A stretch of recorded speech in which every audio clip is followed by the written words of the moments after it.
joining us now to talk about it is the man who's a podcast GM Shuffle and VSIN and so much more that he's up to right now back here on the Rich Eisen Show. How are you, Michael Lombardi?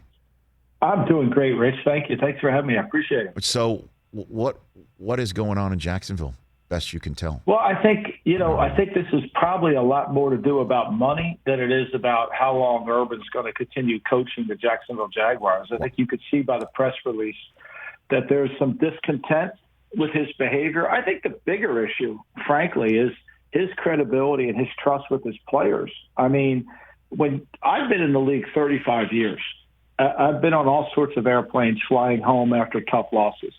I've never been on a plane where the head coach wasn't on it. I've never been on one. I mean, whether you had a bye week, whether it was the end of the season, whether it was something else, I mean, everybody flies. You go down as a team. You act as a team.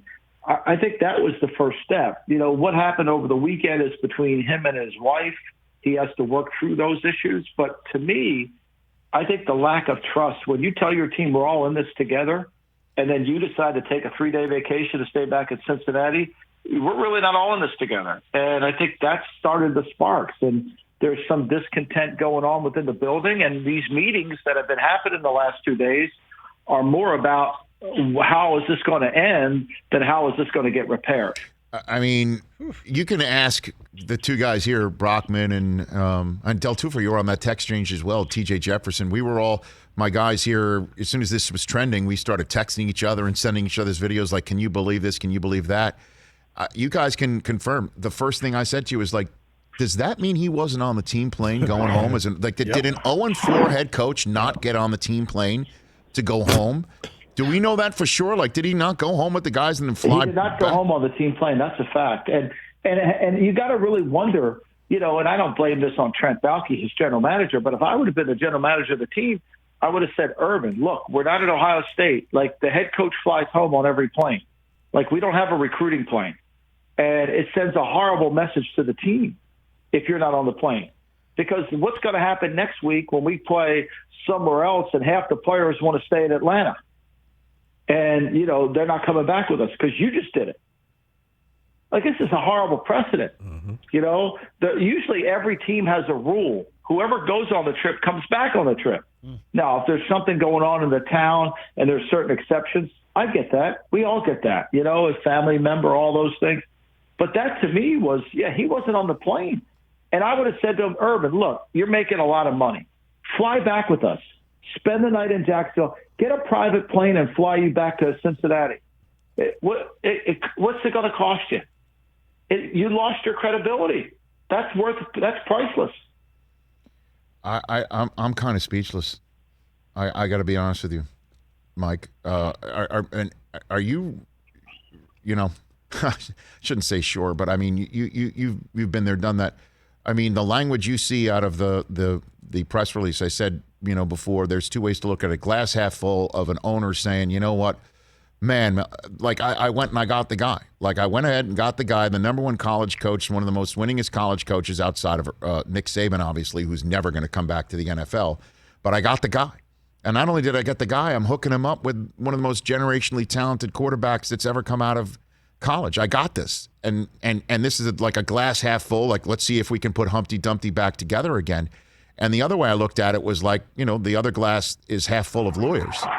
And, so you're saying like you read this press release as to mean like we're working on terms of firing to make sure that, to tell him like you've already violated the morals clause, you're lucky you're not gone now. Like, you really think that they've reached that point in Jacksonville through this one video? I mean, I think it's been brewing.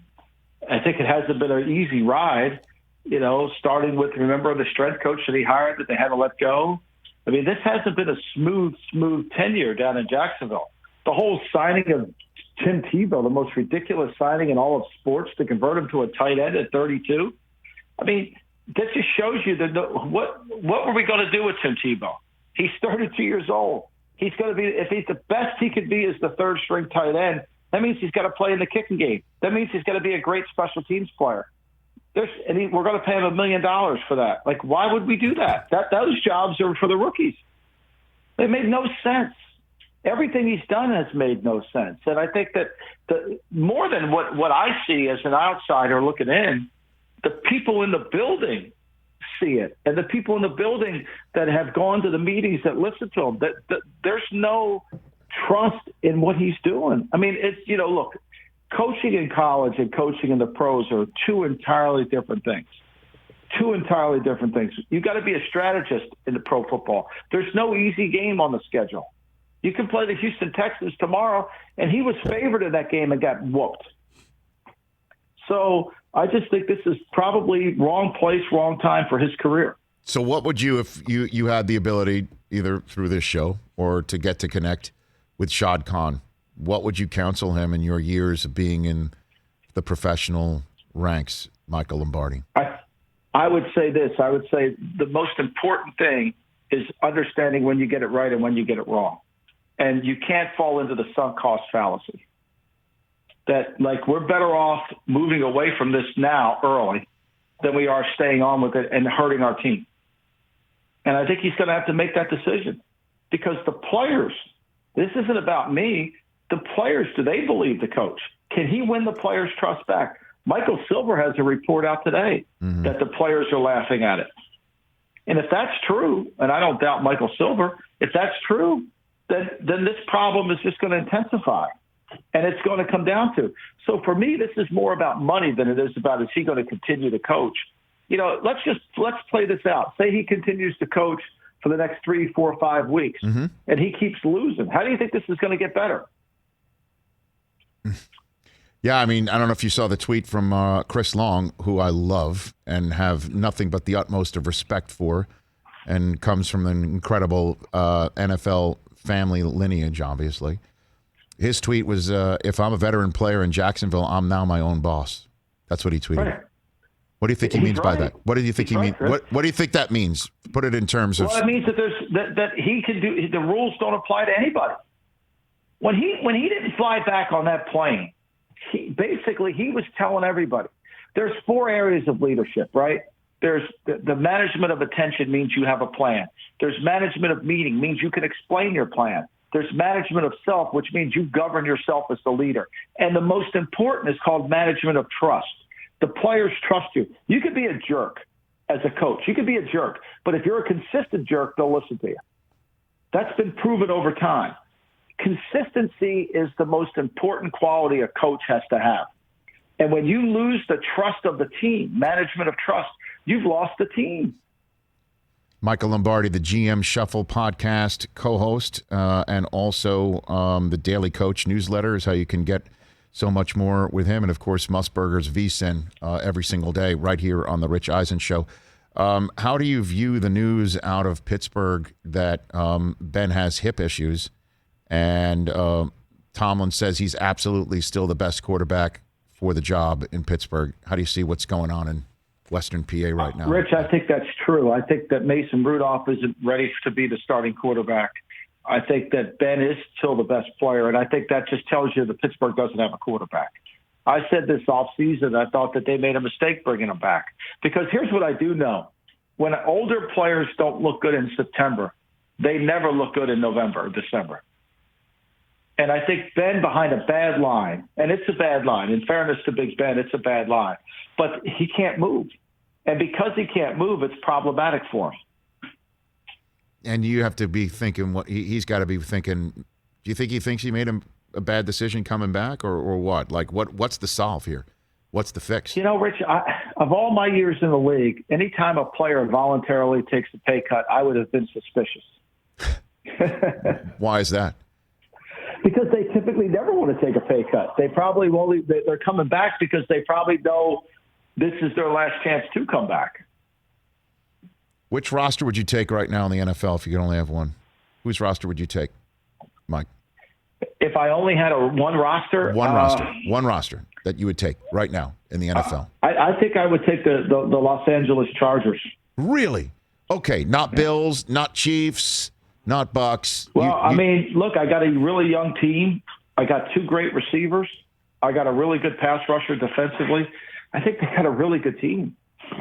Okay. Last one for you, Michael Lombardi. What do you think Brady and Belichick talked about behind that wall for 24 minutes Sunday night? I think they talked about how much the media made something out of nothing, because I think that's what it was. I was around both guys for a long time, most of my career, and I've never seen either one of them have a problem. They've always handled it. They've always been very respectful to one another. They've always been willing to have hard conversations. So I think it was probably about the 6 trophies that they won together and how nobody can take that away from them. Yeah, but I mean, why would that take 24 minutes? Why would they need a situation to talk about that? I mean, a lot of this stuff has to come from somewhere. You know what I'm saying? I don't know. I mean, probably they haven't caught up in a while. I don't know how long 24 minutes takes to have a conversation. But I know this, that there was never any bad blood between the two of them that I know of. Okay, last one for you. Crystal ball it for me. I know that's one of the cliches, Michael Lombardi, in the NFL is I don't have a crystal ball. What crystal ball, what happens in Jacksonville for me? What do you think? I think either if he makes it through the year, he won't be there next year, and I would be more than surprised if he does make it through the year. Well, I think they'll be looking for an offensive coach to coach the generational talent that you mentioned. Okay, at the end of the year. But wouldn't Urban, knowing that there's an off ramp and knowing what a disaster this would mean for his reputation, legacy, anything like that, that that the USC off ramp would be something he'd want to get on lickety split, don't you think? If SC wants him, I think that's got to be, I think that becomes more in play. But we all think SC wants him. Do we know SC wants him for sure? I don't know that. Michael Lombardi, I appreciate it. What time's your show on VSiN every day? 12 to 1? 12 to 2 every day on VSiN. Okay. Say hi to Musburger for me, will you? Thank you, Rich. Appreciate you. That's it. That's Michael Lombardi right here on The Rich Eisen Show. Hey, you watched all the way to the end. Thanks for that. Watch more right here.